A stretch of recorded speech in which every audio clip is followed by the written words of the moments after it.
It's not bad to have attention or get attention. But what's the motivation behind it? Can you do it in a way that includes other people or makes other people feel seen, or maybe shines the light onto other people? Like maybe I'm directing the beam, but I'm gonna shine it on somebody else.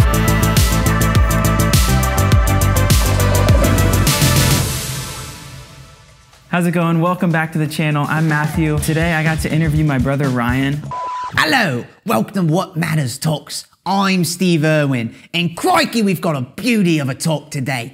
It's brotherly, familial, and let me tell you, it's a real beauty. So stick around for What Matters Talks with me and Matthew and talking.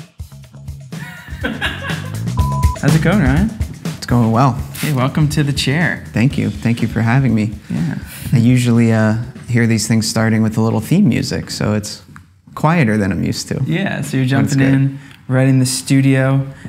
So Ryan is my brother, which is awesome. There's 4 of us siblings total, and I won't be cutting my sister's hair because she probably wouldn't let me. No. But we got Steven was the first interview, which is kind of cool, and it's been anticipated for you to be on. So I'm glad that you're here. Thank you. I'm glad to be here. Yeah. And yeah, it's just been cool seeing you do all these and watching the channel grow, and yeah, hearing the fun conversations that you have with people. It's been pretty cool. Yeah. Something that's been really awesome is Ryan was in Colorado for 6 years, and just a few, well, it was a while ago. What, 2 years ago you moved back to Pennsylvania? Or? Yeah, I think so now. It's been 2 years, which is crazy. Yeah, which is wild. And at the time, we both were living at our parents' house, and it was really neat to kind of reconnect after some craziness with just being siblings and being kids, having to have, or being able to have some real time to connect with you. But I'd love to hear just about a little bit picking up of restarting back in Pennsylvania. Maybe you can give some backstory of Colorado and why you got there and what brought you here. Yeah, totally. So everything was good in Colorado. Had a roommate that I really liked. Was working a job that I was pretty happy with. And then COVID hit, as we all know. And that really just shook things up for everybody. Sort of in correlation with COVID, our dad was having some health issues. That was a little bit touch and go. Like, we weren't quite sure how things were going to pan out. And with COVID happening at the same time, like, he wasn't able to get the procedures that he needed as quickly as maybe he would have in other times. And so all of that just sort of up in the airness of what was going on in the world with COVID and then our dad's health issues, it just felt like it's time to go back and be close to family. I had felt, well, when I moved to Colorado, I was 22, which at the time I didn't feel young, I guess. You know, you're 22 and you think you're all grown up, but I was really still just a kid and really, like, needed some time away, I think, to rediscover who I am, or maybe discover for the first time who I am, or at least figure out who I want to be. So having that time, states away, you know, away from any sort of obligations, be it socially or, well, really social obligations, I was able to kind of reset myself. And after doing that, COVID happening, dad's health concerns, yeah, it just felt like I did my time there and I got what I needed out of Colorado. And now it was time to come back and kind of reconnect and reestablish or re-know some relationships. Like you were saying with you, you know, it was, our relationship was not like the worst, I guess, before I moved, but we were never close, for sure. And I take most responsibility for that, being the older brother and kind of always just doing my own thing, like fiercely doing my own thing to the point of excluding people that I actually loved from my life.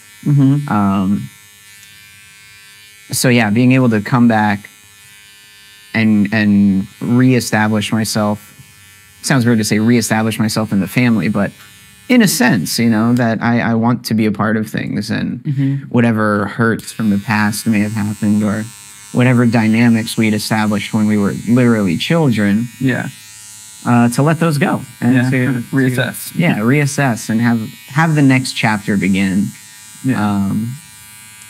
Which wasn't easy necessarily. Like leaving Colorado, I mean, it's such a beautiful place.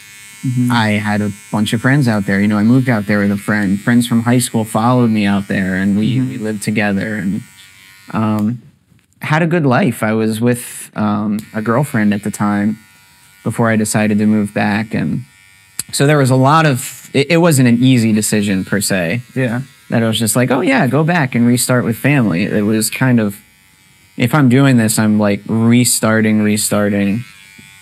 altogether. Kind of a hard reset. Yeah. What I think is cool that you said is that like you kind of started to rediscover who you were when you moved out there. And what I feel like is sometimes even just as important as discovering who you are is discovering who you're not, and discovering who you don't want to be. And that always seemed a little bit of what it was. It was, I don't really know exactly what I want to be, but I know this isn't the direction I want to be going. Yeah, oh, absolutely. I mean, that was, the decision to move to Colorado was hardly a decision on my part. At that point in my life, 22, I'd made a lot of decisions that were making life harder on me than maybe it needed to be. Basically, my life revolved around just hanging out with friends and getting as high as possible, as often as possible. And under the guise of just having fun and being free, but really the undercurrent of all of that was running away from myself, really, and my life, and a lot of the things that I did that I regretted or that I wish I had done differently, or missed opportunities, unfulfilled potential. The party life was just a complete distraction from everything else going on in my head. Yeah. So when my friend Kevin, shout out Kevin, called me up one day, we'd only known each other for about a year, and he called, and he did not say it this way. He said it very nicely. I don't even remember specifically what he said, but the message was kind of, hey, I know you're not really doing a whole lot with your life right now. Do you want to move to Colorado? And at that point, I really had no reason not to. I was single, no kids, you know. And I was coming to a point in my life and with the lifestyle I was living where I was just kind of exhausted of it, you know. It was sure still fun here and there, but I was feeling completely like malnourished in terms of actual just nourishing social connection, and social connection that didn't revolve around doing drugs or partying, and really just didn't have, well, I didn't know myself well enough to know how to genuinely connect with people. I think that's what it was. You know, I was always a good hang, you know, fun to be around, tried to make people feel included and welcome and have a good time. But that's very surfacey and shallow. And although it was fun and it's nice to be a nice person, but being a nice person without ever really letting people into your internal world is just kind of a surface level connection. And it feels like, I know for me, I've felt that before, that you just feel empty at the end of the day. You're like, well, I guess people like me, but when you don't feel like you're being yourself, you also don't feel like they actually like you. Right. They like the version of myself that I'm presenting. Yeah. Which is fun. He's a fun hang. Yeah. But you can't really rely on him. I mean, I couldn't rely on him. Yeah. And I am him. Yeah. So yeah, moving to Colorado was great in terms of leaving all old ties behind. Almost to a fault, to be honest. You know, there were people that I didn't stay in contact that I would have liked to more. certainly true for like extended family members and definitely some friends too. But it was all kind of wrapped up in this ball of confusion that I wasn't really sure what to do with. Like, what was the first 22 years of my life? And so I kind of put it all to the side. Again, probably to a fault, like too much, but it did give me the opportunity to just get to know myself with no outside influence.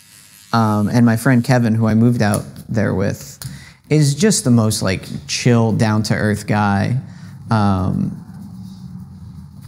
You know, we used to go to a lot of concerts and go snowboarding all the time. Kevin's very much like a doer. He was always down to drive, which was awesome. So I never felt like I had to be anything other than myself with Kevin. And just to have someone, a friend like that, and a roommate that was just steady Eddie, you know, never too high, never too low. Fun time, interesting guy, you know, like somebody I enjoy spending time with. But then it was almost like a mirror for me of what I was not, in terms of he was just so secure in who he was and knew what he wanted out of life, knew what he wanted his life to look like. And it made me realize, like, I don't know any of that. Like, there are plenty of ideas that sound good or I'd be okay with, but what do I really want? Like, I had no real idea, except I knew I didn't want the life that I had been living. So that was really cool to just have a place and to be around people who didn't ask anything of me and just let me be who I am. I didn't have to be the fun party guy, you know?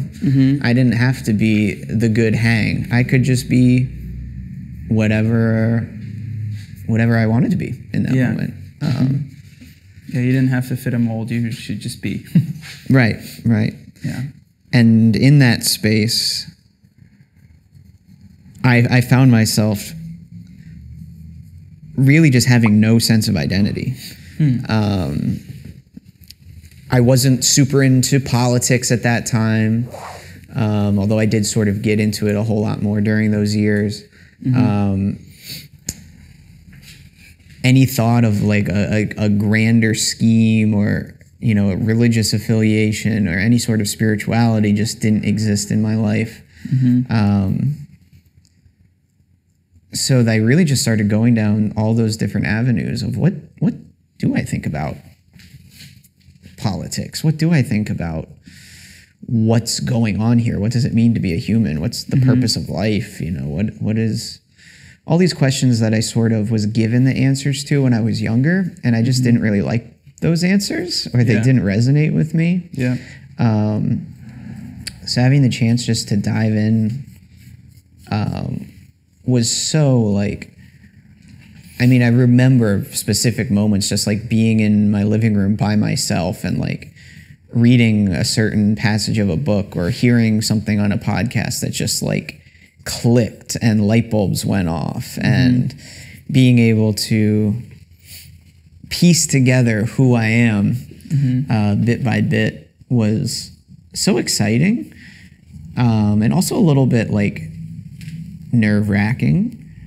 Because once you start to feel like you have a purpose or start to feel like you have an idea of what life is all about, well, now you have to step up to your own convictions. Not because anyone else is putting that pressure on you or requires that of you, but now I just require that of myself. And not so much required of myself, like I'm going to beat myself up if I don't get there, but more like... But you know you have the potential. Yes, and it doesn't feel right. It feels like I'm going against the grain of myself to not, you know, live out what I believe.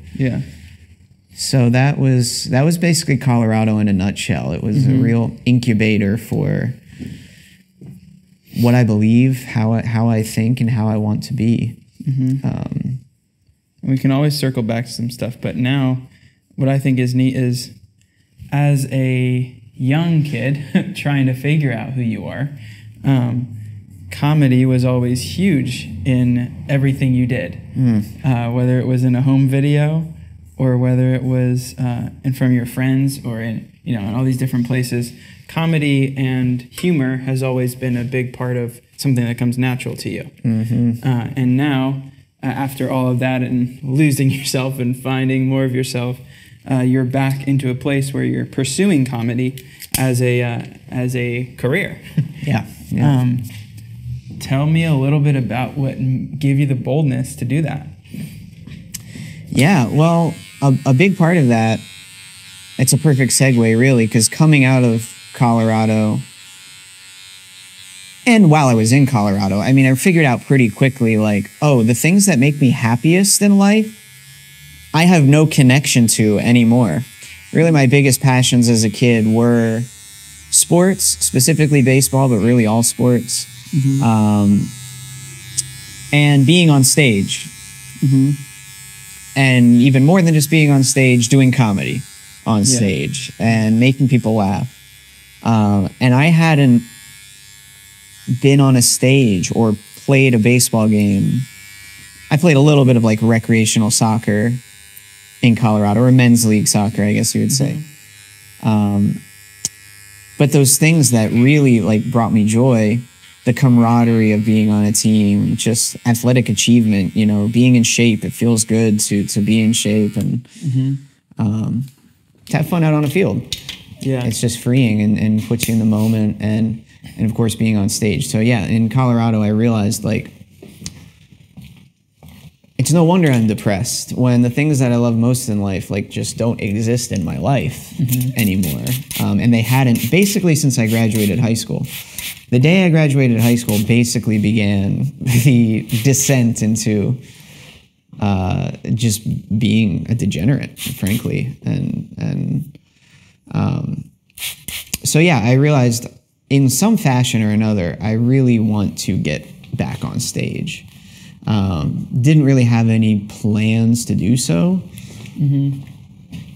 Just moving sort of on a whim because of COVID and Dad's health issues, and not really knowing what the longer term plan was besides the short term of just get home.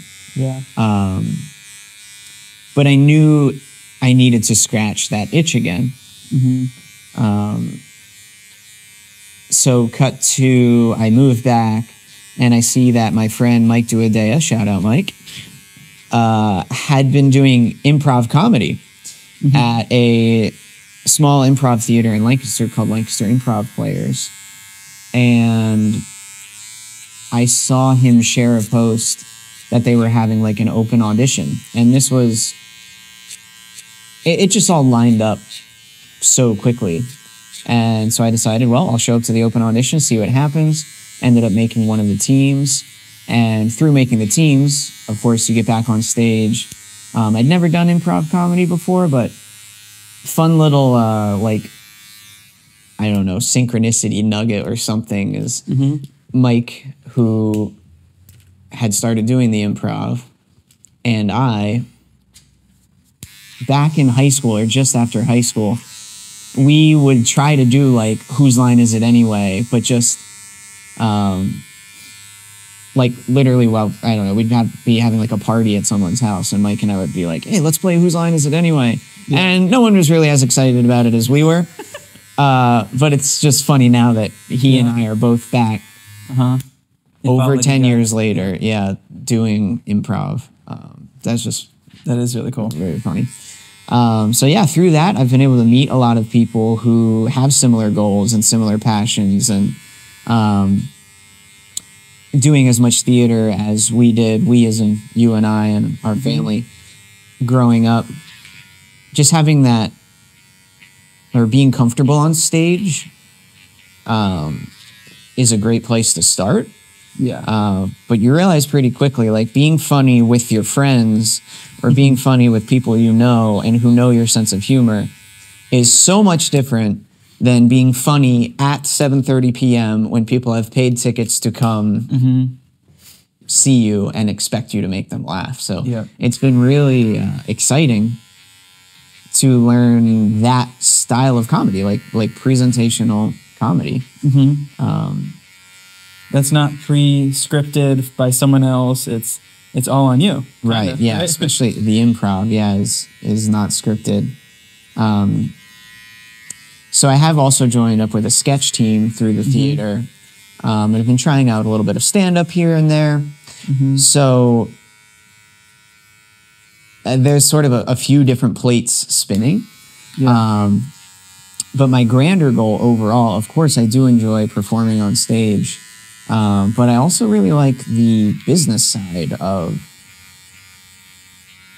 performance. You know, I enjoy curating experiences, and that's really what a show is, regardless of what you're seeing, whether it's comedy, music, drama, whatever. When you walk into the theater, that's the beginning of your experience. Or even as you're walking into the theater, what you see outside, you know, the feeling you get when you walk through the door, how you feel throughout the show, and of course, hopefully it's a quality show on stage as well. So I just love that side of it. So I'm really working towards not only performing in shows, but also producing shows and curating experiences that, of course, are not only meant to make people laugh, but are community building and at places where people feel welcome. And I mean, this is not a unique thought of mine, but a place where people can come, or shows where people can come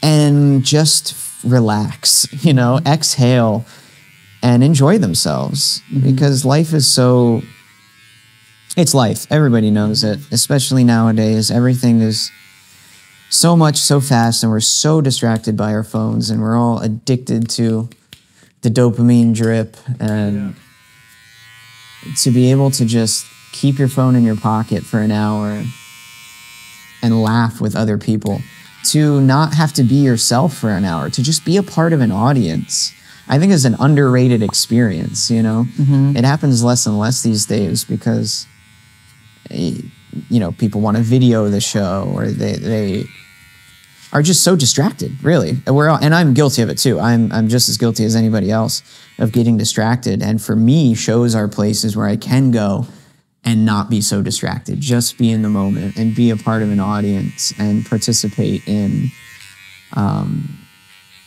being a part of a show, even if it is just the role of an audience member. So to be able to curate experiences like that for other people is something I'm really excited about. And you're in the beginning processes of being asked and invited to produce some shows too, right? Yeah, very, very beginning stages still, but I've just been making some connections around Lancaster and talking with venue owners and venues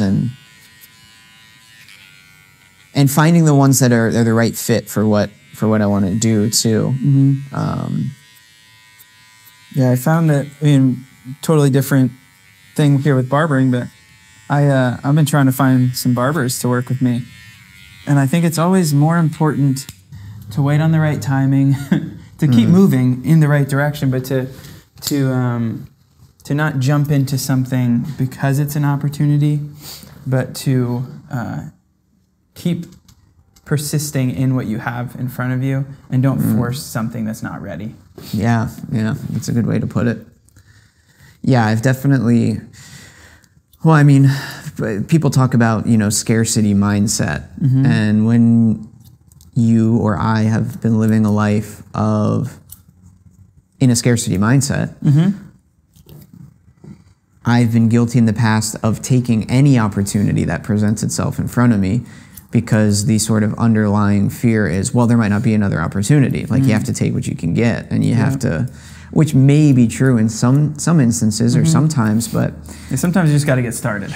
Right. But that's improv. That's some of the other things you've already done. Right. Right. So to be more intentional in the opportunities that I pursue and not work out of that scarcity mindset, because that really informs so much. When, even if it's not conscious, but when you're operating out of a mode of, I need this, or I'm a failure, or I need this to work, or else I've wasted all this time, or I need, like, that sort of desperation for me personally, not a healthy way to operate from. And you really just are putting a negative blanket over everything that you're doing versus remembering why I want to do these things in the first place. When you really boil it all down, it's just to bring people together. I think everything in life, most things in life, are a really elaborate excuse just for people to be together. And we tend to be too really good.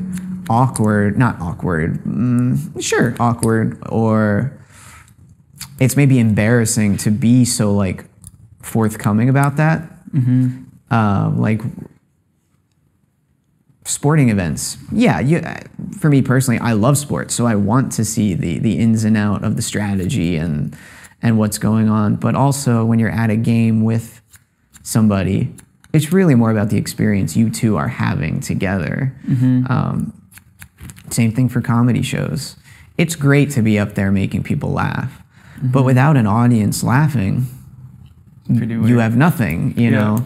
And I think a lot of people found that out during COVID, like, not to bring everything back to there, but like when you're doing a comedy show online or a service online or something, it's just not quite the same as when you have a room full of the people and you feel the energy and respond off of it.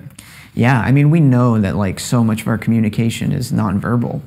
And yeah, we went through a period where we were not able to share the same physical space with others as much as we did in the past. And I think people felt that, you know? And you definitely feel it on the other side when you do have people together and there's a palpable energy in the room. And yeah, it's really, I mean, they say laughter is the best medicine. That's not supposed to be completely literal, but laughter is healing. You know, it is.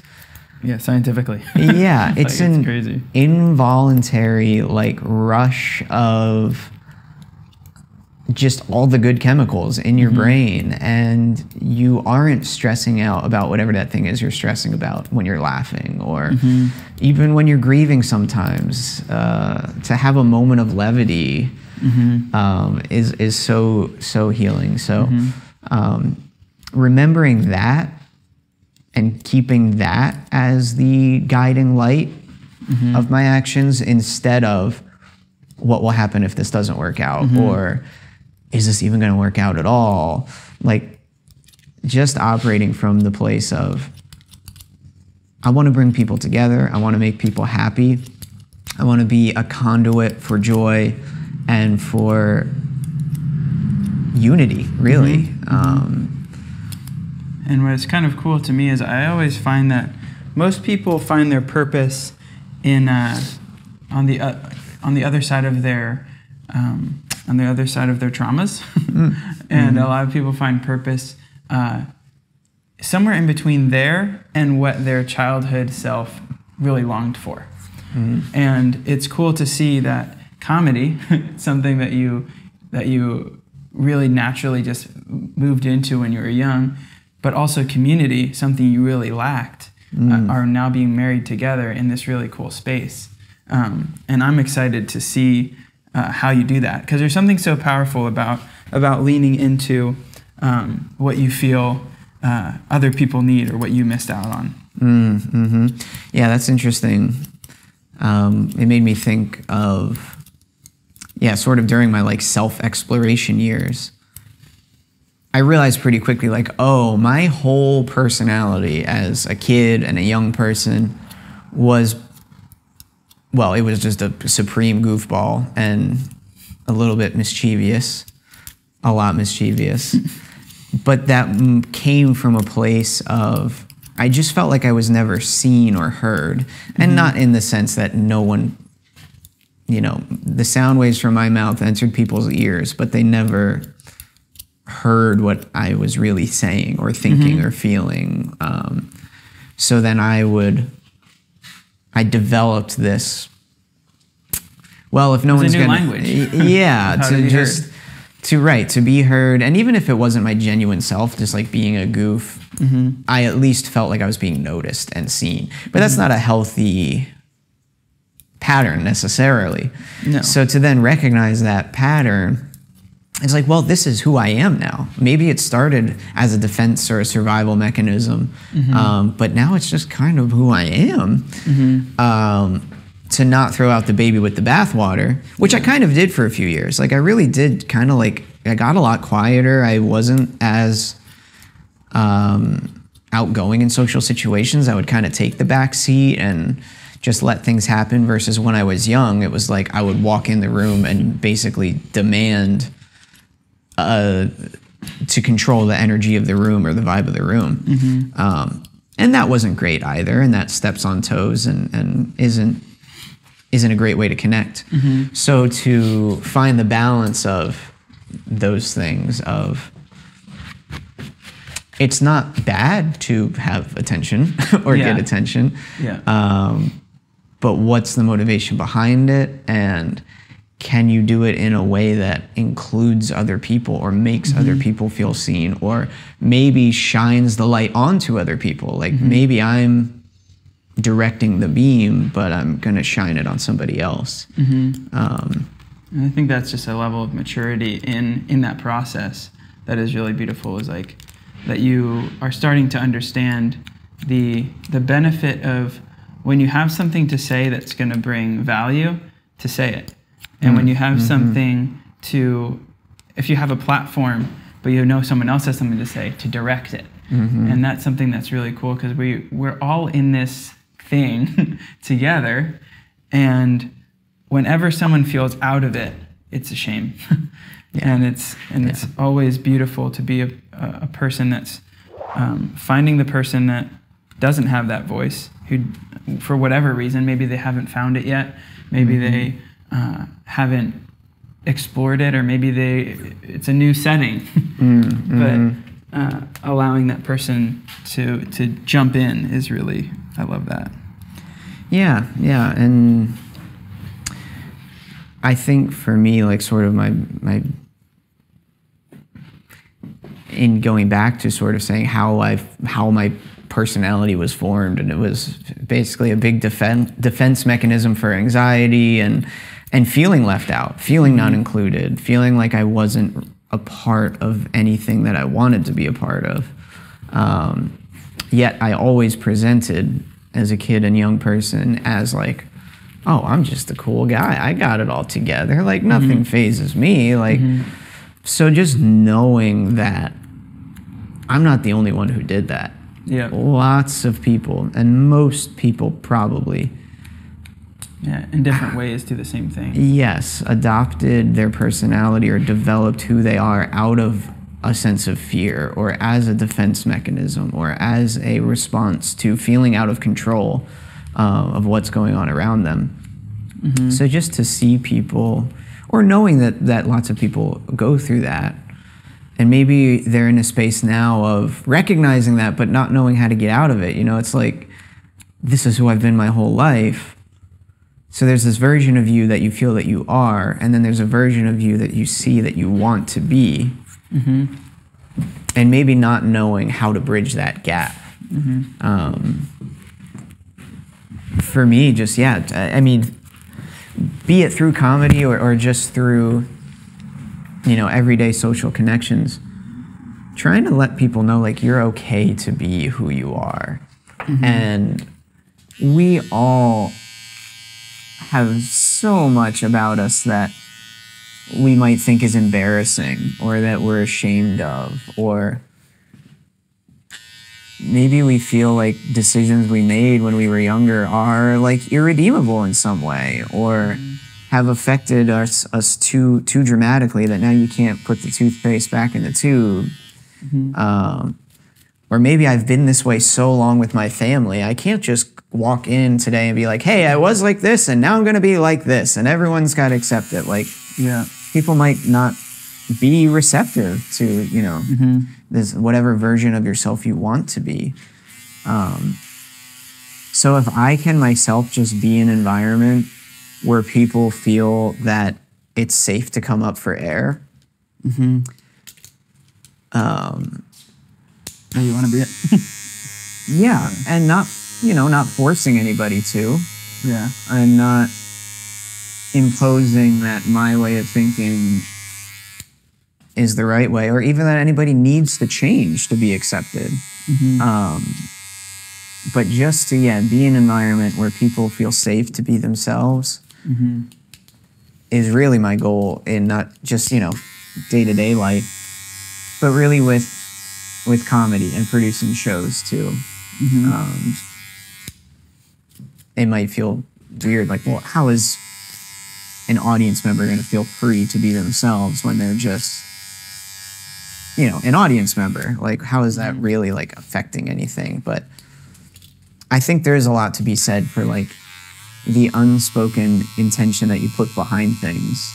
And when you have a mission in mind, or I guess like a sort of personal mission statement or a mantra, that does get transmuted through, Oh, for sure. People feel healing through music and through literature and all sorts of things that really don't have quote unquote healing qualities, but the intention of the writer, the intention of the performer, the artist, it comes through in what you do. And just trying to work on myself enough that I'm not getting in my own way and getting in the way of my truest intentions and really my heart of heart, getting mucked up by my own storyline or my own hurt or what I'm going through. Oh, that's awesome. So we're kind of getting towards the end of the haircut. How's that look for you? Yeah, that's nice. Sweet. I like it. So as we kind of finish up, so if you were to talk to your 14-year-old self, what would be your piece of advice that you would give them? Oh, man. Just take a deep breath. Yeah. Like, it's all gonna be okay. Really, just that. To explain to a 14-year-old, my 14-year-old self just was not receptive to any advice from anybody. So just relax, take a deep breath. It's not all that serious. You're okay. Like, trust yourself and know your heart. Like, I felt a lot of labels be put on me as a young person. And some of them deserved, some not. But then I wore those labels so tightly. Even if I didn't believe them, it's like, well, this is what everyone else thinks of me, so it doesn't matter if I feel differently. This is how I'm perceived in the world. So just to say, no, trust yourself. This situation is not forever. You know your heart of hearts. And if that is good, if you can, rest your head at the end of the day and know that you don't wish any ill will on anybody and that you want to be a force of positivity in the world, maybe you don't have the opportunity to do that right now, but trust yourself. Like, just hang on to what you know about yourself in your deepest heart. That's good. Thanks, Ryan. Thank you, Matthew. So how do you find people out? Because you have some stuff on Instagram, just a couple little things. What's your Instagram? Yeah, I'm not the most active on social media, but r_bake_ is my Instagram handle. r_bake_. If you want to follow Carby Comedy, CARBY Comedy, all one word, that's a Team Carburetor that I'm a part of, and we're going to be doing some shows at a venue called West Art in Lancaster. I believe their Instagram is West Art Lank. But yeah, look up West Art Lancaster. They're doing a lot of really cool things, and Brandon, who is the creator of Carburetor, So Brandon and I have been in touch with West Art, and we're going to be doing some shows there, which is really exciting. Yeah. And a few more things cooking that really aren't at talk about level yet. Oh, and last one, actually, don't forget Lancaster Improv Players, where it all started for me, or restarted, I should say, in my adult life. It's a really cool, they're a nonprofit theater, and they do classes, workshops, all sorts of things that are centered around improv comedy. So if it's something you want to try, or just something you want to go see to enjoy as an audience member, they have shows all the time, and it's a really cool place. So That's awesome. Lancaster Improv Players on Instagram. Perfect.